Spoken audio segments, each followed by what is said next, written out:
বন্ধুরা, আমরা ক্যানং মংকে আমি গাড়ি দিয়েছি, চালাক প্র্যাকটিস করুক। উপরের দিকে চলে যাও, পাড়া আছে মনে হয়।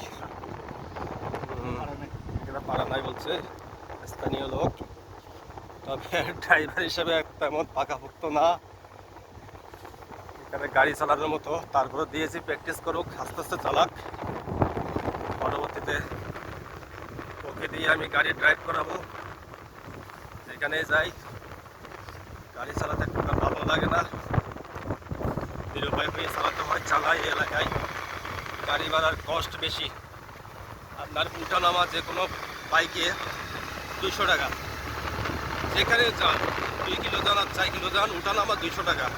এরপরে 500, 600, 700, 1500, 2000 এই এলাকায়। নির্জন জায়গা তোর ভাই, গাড়ি ভাড়া অনেক। এই গাড়ি ভাড়া তারা যোগান দিতে গিয়ে অনেক গাম জড়াতে হয় এই উপজাতিদের, যার কারণে তারা শহর জীবন কী জিনিস তারা জানেও না। এমনকি অনেকে বাংলা ভাষা বোঝে না এই এলাকায়। অনেক উপজাতি আদিবাসী আছে, এরা বাংলা ভাষা বুঝে না, অনেকেই আছে। বাচ্চা কাচ্চারা বুঝতে, মুরব্বীরা কিন্তু বুঝে না। এই যে আমাদের ক্যানং মং পং, না এরকম বলি না তো। আচ্ছা, আমাদের কেওয়ান নং এই উপসু মশার নামছে 35-40 ডিগ্রির মতো অ্যাঙ্গেল, আবার 35-40 ডিগ্রি অ্যাঙ্গেল আবার উঠবো। এই ব্রিজটা আপনাদের পরিচিত, আপনারা অনেকেই জানেন। এটা হচ্ছে পাইথন রোড। ওয়াও, কেন সাবাস! এই তো আমাদের কেন ড্রাইভিং শিখে ফেলছে। আর কোনো টেনশন নাই আমাদের। কেন পারবে আগামীকে জয় করতে। তবে যাই হোক, নতুন চালক হলেও কিন্তু ক্যানন মং এর ড্রাইভিং আমার। তোমার সাইড তুমি কেসে চালাও কেসে। হ্যাঁ, ওই দিক থেকে রাস্তা দেখা যায় না, একটু দিক নির্দেশনা দিই, কারণ ওই দিক থেকে গাড়ি আসতে দেখা যাচ্ছে না। নিজেদের সাইড নিজেরা বজায় রাখা ভালো।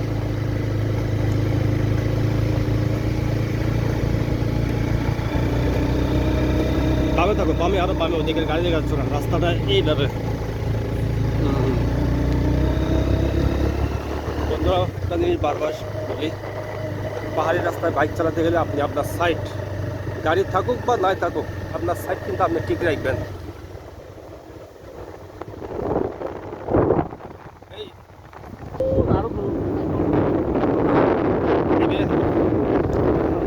যাক, ওই পাড়াতে ঢুকলে দেখে বন্ধুরা 3 ঘন্টা জঙ্গলের রাস্তা অতিবাহিত করতে হবে, তারপর আমরা গহীন অরণ্যে মারমাপাড়া যেতে পারবো। 3 ঘন্টা যাওয়ার মতো সময় আমাদের হাতে নেই। দেখতে পাচ্ছেন সূর্য অলরেডি অ্যাঙ্গেলে চলে আসছে। সূর্য একটু পরে, আর আধা ঘন্টা পরে সূর্য ডাউন হয়ে যাবে। এলাকায় একটা জিনিস কি, পাহাড় গাছপালার কারণে এখানে তাড়াতাড়ি সূর্য ডুবে যায়। এবং 4টা বাজলে, শীতকালে 4টা বাজলে অন্ধকার, আর গরমের দিনে 5টা থেকে 6টায় অন্ধকার।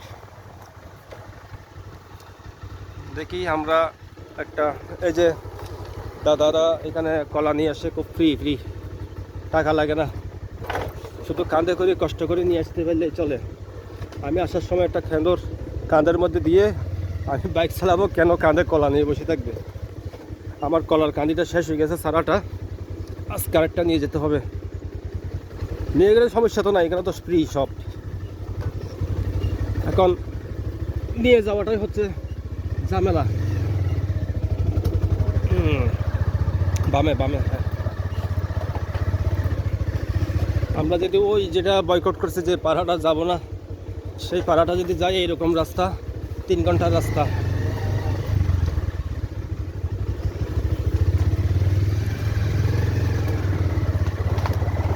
এখানে সব সেগুন বাগান,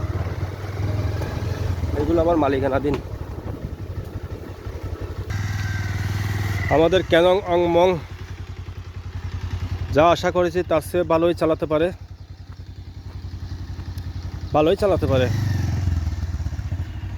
অনেক বয়ে বয়েছিলাম, হিল ট্যাক্স তো, পাহাড়ি রাস্তা তো, ক্যানং মং কী করে না করে। না, মোটামুটি আশা ভরসা করা যাচ্ছে ক্যানংয়ের ড্রাইভিংয়ে। তাই না?